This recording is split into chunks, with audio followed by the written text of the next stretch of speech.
Pearson, the world's education company, and their renowned authors are bringing engaging and informative sessions to educators on the topics of politics, government, and the 2020 presidential election in a new webinar series. Save your seat by registering at go.pearson.com/election series. Hello and welcome to The Key with IHE. I'm Paul Fain, the host of this podcast and a contributing editor with Inside Higher Ed. Today is the day after the election, and I don't need to tell you that these are uncertain times. A growing body of evidence shows that anxiety about the pandemic, the economy, racism, and much more is a primary challenge for college students, particularly the most vulnerable. To get a better sense of how students are feeling, I spoke with Livia and Julia Morris, recent UC Davis grads who conducted a qualitative survey of college students around the country in July to hear how they were faring, including about what comes after college. Here's Livia. This feeling that pre-coronavirus they could maybe go to their professors or advisors, get some advice on how to apply their degrees, even if it might not have been the most up-to-date advice. That traditional expertise on campus no longer really suffices because no one knows what industries are going to collapse, which ones are going to emerge, which ones are going to be restructured. And there's a lot of frustration, about this lack of contemporary guidance and this feeling of how can anyone help me if no one knows what's going on. I also spoke with Kai Dreckmeyer, the founder and chief development officer at Inside Track, which offers students coaching and other supports. Inside Track has seen increasing student demand for crisis support in recent years, and the pandemic is only increasing that need. We're finding with most students, this is really about trauma-informed communication. If they are reaching out or we have some sense that they need more than normal, this is really about asking, what's important to you right now? How is this affecting you? What would be the most helpful thing for us to focus on today? Let's get to the conversation. All right, so we're live. I'm speaking with Livia and Julia Morris. How are you? I'm well, thank you. I'm doing good. Thank you for having us on. That's right, that was not the same person who said that twice. We've got to find a way to distinguish our voices. Well, I'll do some Livia and Julia call outs here, but let's actually start with Livia. Can you talk a little bit about how you came to do this survey, what you were trying to accomplish with it? Yeah, well, it actually originally started as a survey, a much smaller survey that was going to be done in support of a project proposal for a project that we both run at UC Davis. But when it started to look like that project, had to be tabled because of the pandemic, I kind of just decided on a whim, why don't we keep the survey going and expand it to all sorts of different universities, not just UC Davis, see what happens. And I got more responses than I was anticipating, and it kind of just snowballed from there. Anything you want to add, Julia, to what you all were trying to accomplish with this? We do a speaker series on campus about the future of work, pairing academics and non-academic professionals to discuss the future of their fields from different perspectives. So we were thinking of how to continue that project into 2020, 2021 onward. And that's why we did the survey, to do a needs assessment for UC Davis students. Gotcha. So as we've reported, a growing body of national polling data shows that anxiety and uncertainty are dominating college students' feelings for good reason, and in some cases may even be the top issue, even more than finances or other barriers. Sounds like that gels with what you all found. Absolutely. I mean, I think before this pandemic, there was already sort of this void in up-to-date actionable career advice for students, really modern career advice and infrastructure to distribute that information. Universities struggling to keep up with this rapidly evolving landscape of work. And it's even worse now when you throw a global pandemic into the mix. And, students were expressing in their responses how this feeling that pre-coronavirus they could maybe go to their professors or advisors, get some advice on how to apply their degrees, even if it might not have been the most up-to-date advice. that traditional expertise on campus no longer really suffices because no one knows what industries are going to collapse, which ones are going to emerge, which ones are going to be restructured. And there's a lot of frustration, about this lack of contemporary guidance and this feeling of how can anyone help me if no one knows what's going on? And is that frustration, and I guess aimed at colleges themselves? I mean, I do have some empathy that, as you say, nobody really knows what's going to happen, in the next 6 months. But it sounds like colleges, I mean, like everything in the pandemic, maybe weren't doing a good enough job writ large on this even before, and now that problem is even worse. Oh, yeah. I do think that the pandemic is just exacerbating existing problems within higher education. And a lot of students did express a profound longing for the university, their professors, but especially the administration, to be more flexible, even though it might feel uncomfortable to implement new policies. Let's see, there is actually one quote from the article itself that kind of sums that up. One student said, "Most of the people working there have no idea what the youth is confronted with these days. They think Happy by Pharrell Williams is the ultimate friendship song, and they don't know how to put their Facebook profiles as private. What kind of career advice should I expect from those people?" Yes, I know. Very harsh. I imagine that was not the only one like that. No, not quite. And can you talk about, you talk to, I gather, students at a pretty broad range of institutions. Did you do regional publics, community colleges as well? Not really community college. Majority of the responses ended up coming from Midwestern schools, actually. A lot of state colleges. We did not have representation really from the Ivy Leagues. It was mostly schools like, University of Kentucky, UC Riverside, University of Nevada, Reno, all across the country, but not community college, mostly undergraduate students, small number of graduate students, but primarily undergraduate. So in terms of the anxiety about completing the semester, or, how to deal with the virtual experience, I mean, I get for sure the what happens after college anxiety, but did you get much about how to kind of keep track in this bizarre time? Keep on track, I should say. I think, one thing is that a lot of students reported feeling quite lonely, and how these feelings of loneliness, they felt that it was impeding them from being as academically engaged as they need to be. There's also this pressure, of course, to have the right college experience, and particularly for those lower division students, they reported feeling that the coronavirus has caused those traditional opportunities for growth and socialization to kind of just evaporate. Do you have anything to add, Julia? Yeah, I'd say that for recent graduates in particular, it's this strange dichotomy between officially graduating and earning your freedom, in the sense that you're free from the relative rigidity of an academic institution, and having this new realm of freedom and opportunity that's simultaneously constrained by the pandemic and all of the restrictions that it's imposing, and how to deal with that disconnect. Yeah, and the rigidity, that the students that are still pursuing their degrees are also feeling. A lot of students were talking about how they were adding majors, dropping majors, adding minors, dropping minors. Should I double major? One student even said that they were dropping out of their 4-year institution and transferring to community college altogether because they don't want to deal with the stressors of a 4-year program, given all this uncertainty.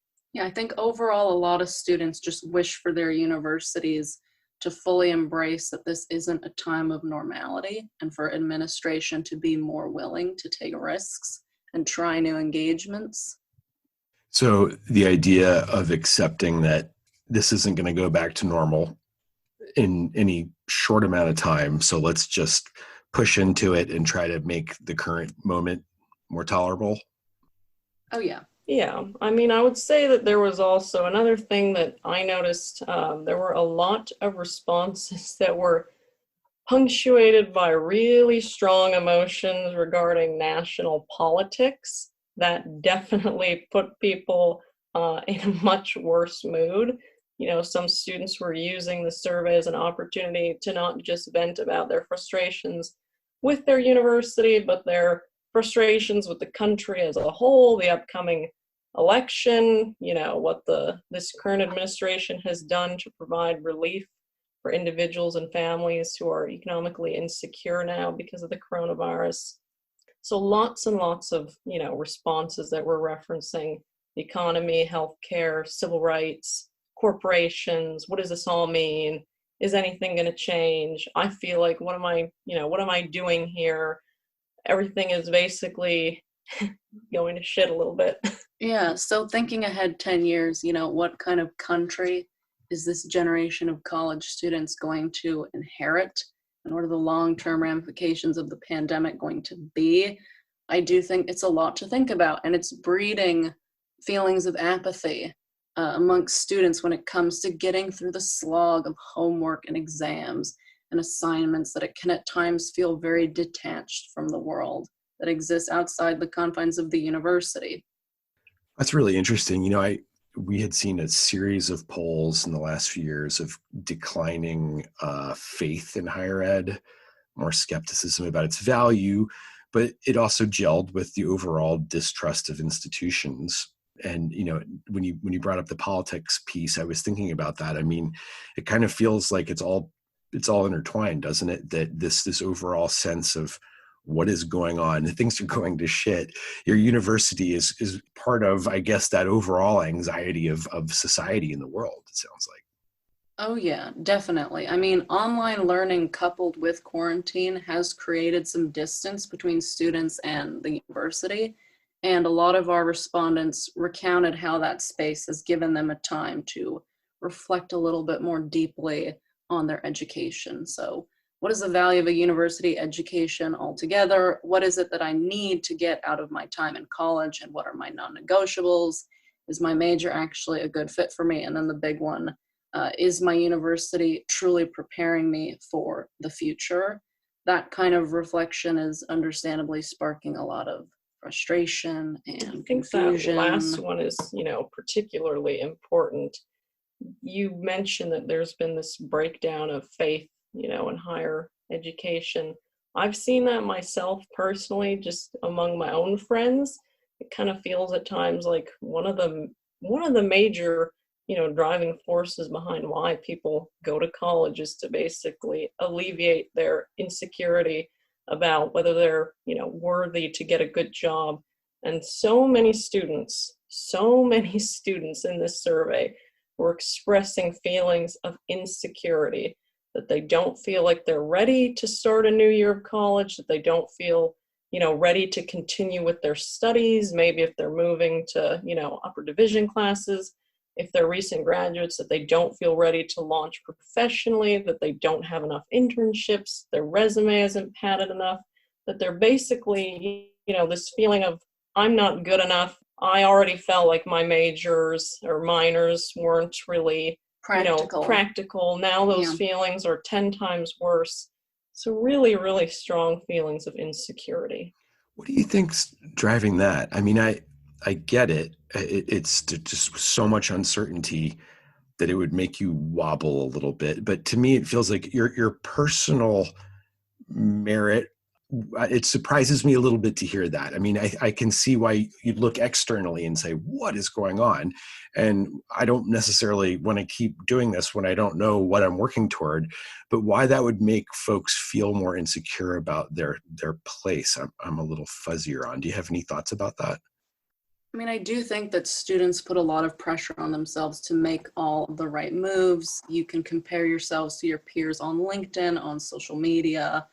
And although the university tells you that it's okay to make mistakes and change your mind, I mean, the mainstream media says that as well. You see it in movies, TV, books, etc. That doesn't mean that students don't struggle to internalize that message. And it is really difficult to let go of the fear that online learning and social isolation is going to result in major setbacks, and that those lost opportunities will be irredeemable. So I think that that's partly what's driving it. Yeah, and then of course, you know, there's all the issues of wage inflation, not keeping up, and that's a whole other separate issue that was always there, and it's just being exacerbated. Like you said, Julia, earlier, that it's more so that it feels like this pandemic is taking feelings that were already there, and it's just amplifying them.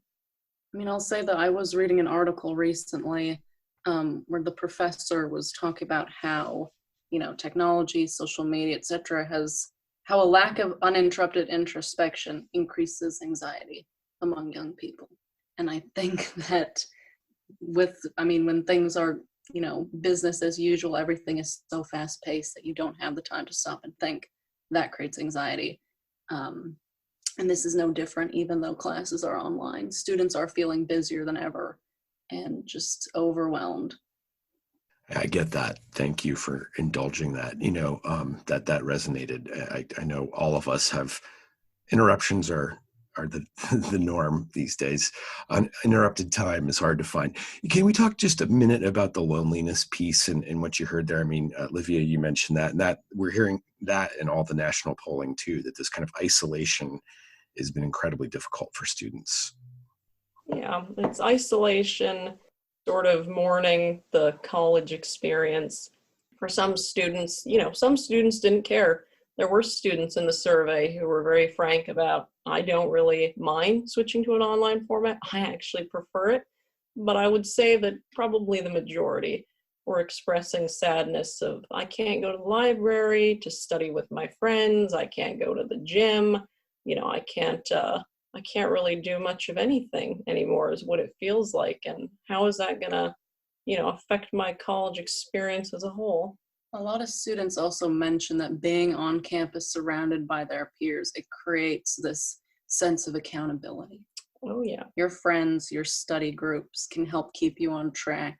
And now that you're alone, many students back at home with their parents, and you regress a little bit into old patterns from high school. Especially if your home environment isn't really, conducive to online learning. If it's dysfunctional, that they feel like they're kind of just left in the deep end and they're drowning a little bit.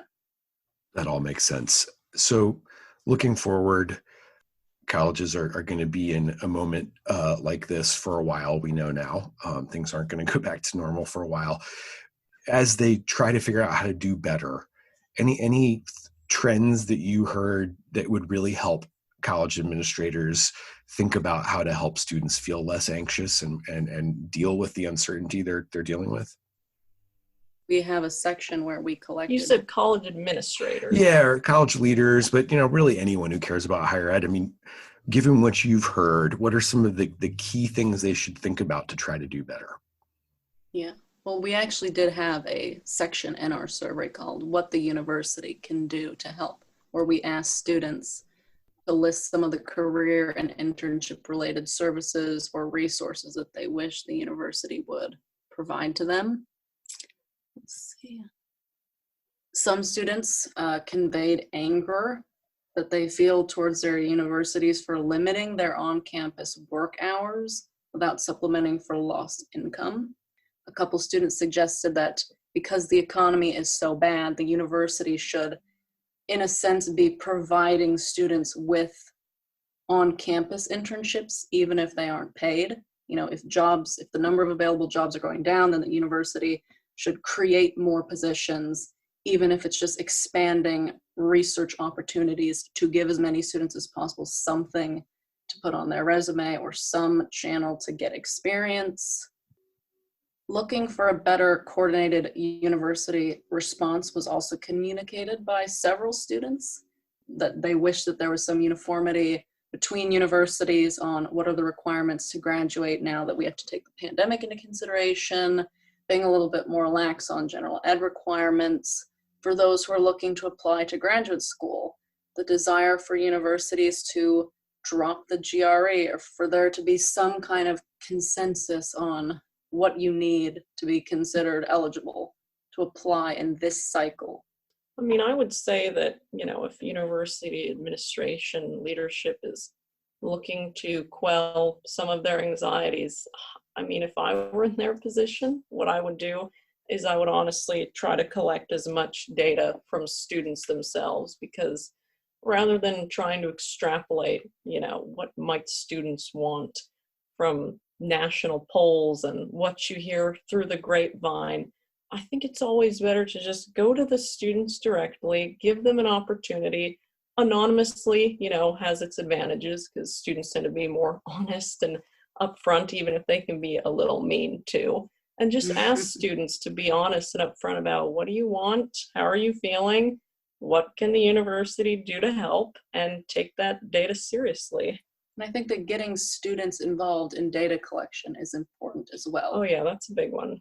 Yeah, I do think that students were more open to this survey because we were very honest about the fact that we were recent college grads. So it did feel like it was a communication with That's right. one of your peers rather than some faceless entity that is the university administration. I did put one SpongeBob meme at the end. I feel like that also helped. Oh yeah, a that lot. definitely helped. Well, to that end, thank you for helping me better understand what students are thinking, and it's an important contribution you both have made. And I hope you'll keep doing it in some form or other, because the need is there. So thanks for your time as well. Well, thank you so much. Thanks, I appreciate that. If you're looking to go even more in depth in IHE's news coverage, check out our special reports. These deep dives feature rich data and reporting, as well as thoughtful, substantive analysis you can trust. Visit InsideHigherEd.com/special-reports to view the topics we've covered and to purchase the report that best supports your area of work or study. Speaking with Kai Dreckmeyer. How you doing, Kai? Very well. Thank you very much for having me on. Well, thanks for making time for me and our listeners. I've followed the Inside Track model for a pretty long time now, but I gather you all are doing more than you did a few years ago and in different ways. And I'm curious what that is and how this crisis has helped shape what you do as well. Yeah, thank you. As you know, our coaching model is generally focused on helping all students improve their well-being and outcomes and really be the best students that they can be and address issues that come up. More than 10 years ago, we realized that when you're doing that, certain challenges some students are having are surfaced, and we had a need for kind of a backup crisis support service. So we started developing that, and for multiple reasons, but we certainly want to make sure if a student is having some more acute challenges that we bring the right resources to that. So that's become a bigger and bigger part of our work. And while higher education, students, it's not a homogeneous bunch, as you know, there's huge variance, and particularly on income. And so while we're seeing students across the board need support, those low-income students over the last several years we've just seen a much greater need in terms of mental health support, crisis support in general. And this precedes the pandemic, by the way, an increase in housing insecurity, food insecurity, all of these issues. But under the pandemic, or really since April, we have seen really almost a tripling, more than doubling of the number of cases we're addressing annually than the prior year. In terms of just the basic model and how it works, I know there's a lot to it, but can you kind of blend the mental health crisis work in any way with academic advising and helping people keep on track academically, or are they really pretty separate pieces? They really do go together. I think for any type of student support, we have found that the key thing is to be proactive, to provide assistance to students early and even before they run into trouble, because you can, number one, encourage better help-seeking behavior so that they realize that it's normalized, it's okay to reach out. And if someone reaches out to me, this is a good chance for a conversation. Once you have some relationship with an adult or several adults on campus or associated with the institution, students are much more likely to talk about what's going on. So I think right there, you're starting to surface things. There is an element of if a matter becomes more of a serious situation, you really need to obviously protect the student first and foremost, but also the staff member and the institution. So that's when it's important to bring in a second professional often.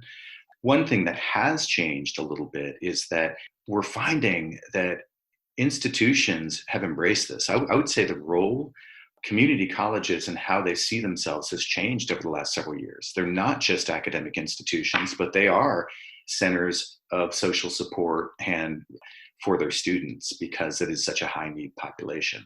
So we now are providing crisis support services in the form of what we call emergency coaching on its own. And in fact, you may know this, but we became nonprofit earlier this year. That's our new status, and that's allowed us to pursue grant funding with much greater ease.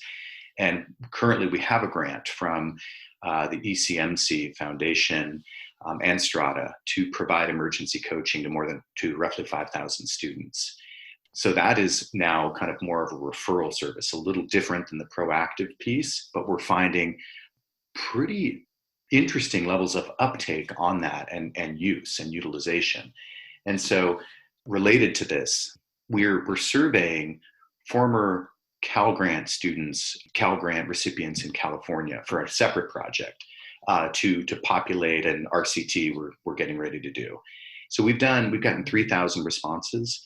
Of that, I just was looking at the data. I was shocked to see for the students who said, hey, here's why I struggled or why I dropped out, almost 60% cited mental health. Even more than that, cited finances, but also employment and other issues they're dealing with. I also have seen the philanthropic support moving into some of this work. Obviously, the California Community Colleges got that major gift, $100 million, to do some emergency aid for students. So, encouraging that it seems like the funder world knows you can make a difference here. And for Inside Track to be able to kind of scale up for community colleges, I can see the benefit there.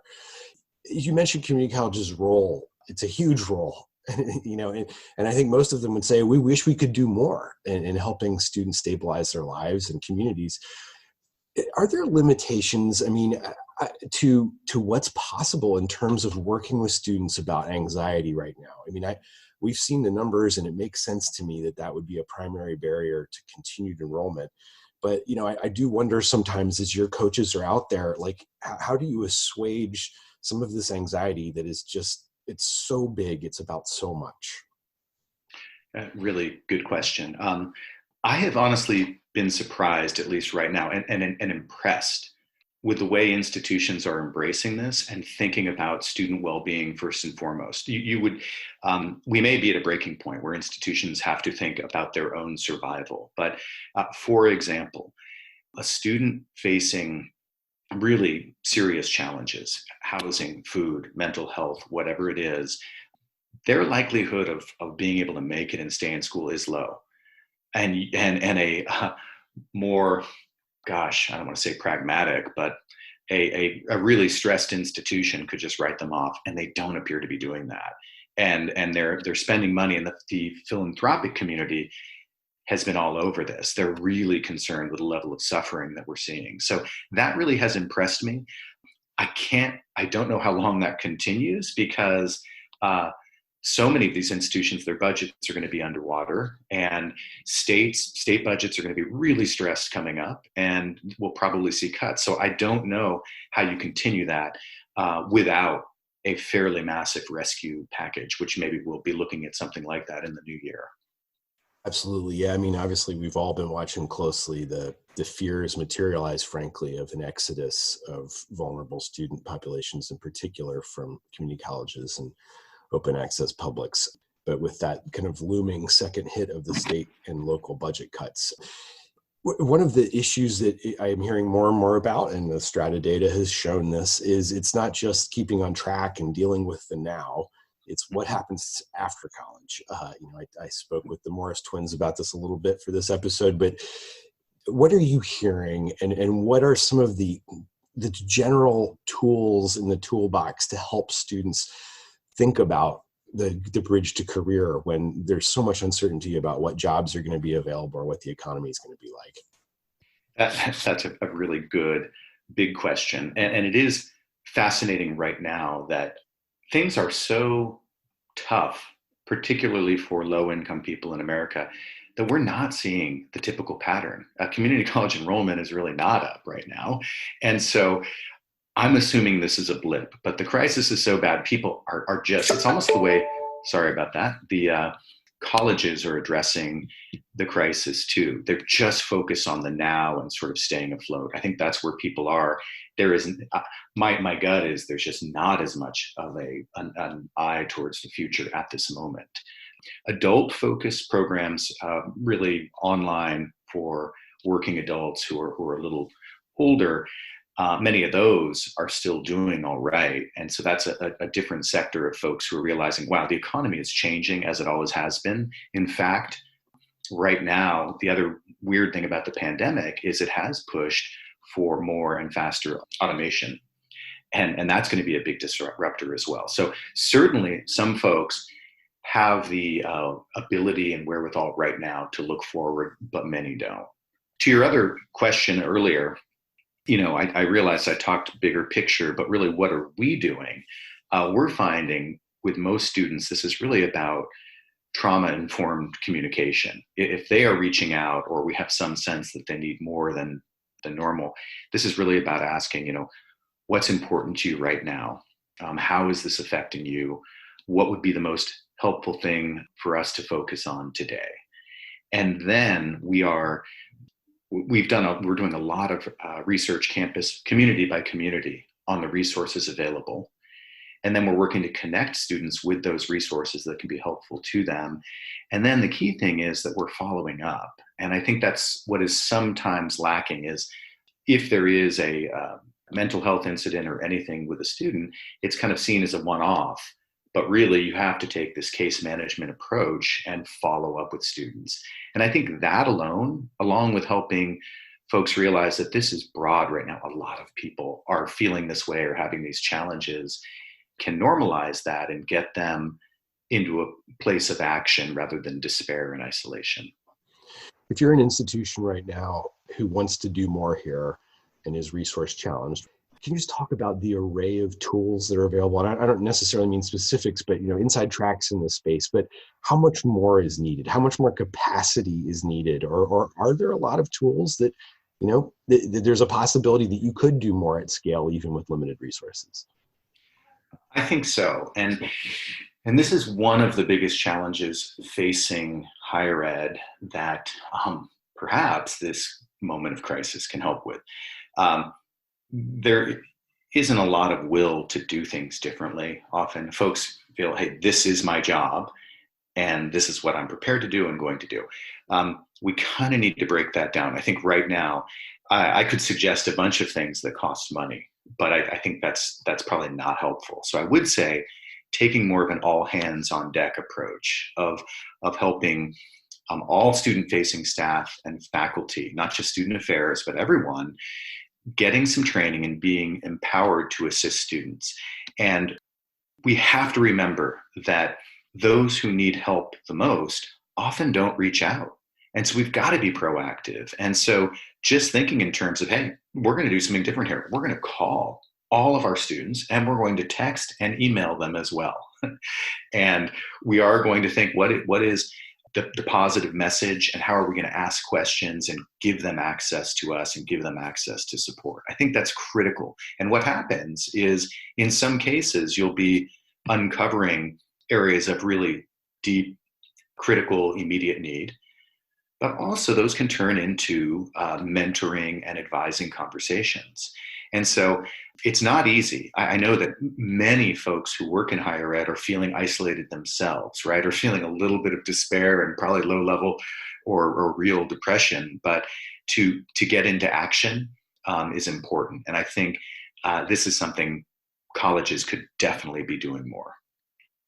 I tend to ask pretty high level nebulous questions here, and I've done that in this interview. I'm going to do one last one. You've talked a little bit about the possibility out there for really broad systemic change in higher ed. How much do you think is on the table in the next year or so for really breaking the mold and for institutions doing things very differently, even beyond the piece of advising and counseling? I am very worried that this current, the fiscal crisis brought to institutions by the pandemic could reduce capacity in the next several years when we really need it. So on the slightly positive side, it is such a disruption that it could really create a window for change. And when we think about what we mean by that, I do think we have to look at the cost structure. And everyone's always talking about the cost of higher ed and economic sustainability of institutions, but also equity. How can we just do a way better job at providing the resources and support that are going to create great outcomes across the board for all students? I think that is probably central. And right now, the racial justice movement, I think, is going to be pushing that, and we got to kind of stay on that. The other pieces are really kind of at the basic core of a college education, whether it be on distance or in person, which really making sure we are developing and supporting students who can think critically. That's a major issue right now around polarization, the amount of disinformation in our society. And so, just the basics of having folks who can think critically, who can communicate, who are really dedicated to being good citizens, that's really important. And I think we've learned this year that the value of residential education is great. And when it's gone, or when it's not the same, you really miss it. And so this should be a chance to define the components of that and make sure we accentuate the good ones. So there's this opportunity for redesign and improvement. I'm worried that many colleges are not going to make the tough choices and will kind of get through this largely unchanged. But some could embrace this and get to be better. And I think last thing there's a number of components, but certainly this ability to flex and to do teaching and learning at a distance or in person, that's got to be part of the model. Okay, I appreciate you discussing these important, very complex topics in this medium. And, Inside Track, I've learned a lot from over the years. I remember meeting with some of your coaches in Nashville. I don't even know how many years ago. It always appreciated the access and what I learned from what you all are hearing out there. Well, thanks very much for having me on. I look forward to talking further soon. Educators around the world rely on the trusted content and digital learning resources from Pearson to improve outcomes in face-to-face or hybrid learning environments. Visit Pearson for all your online teaching resources at go.pearson.com/teachingonline. That's a wrap for this episode. Thank you for listening. I'll be back next week. Hope you'll join me.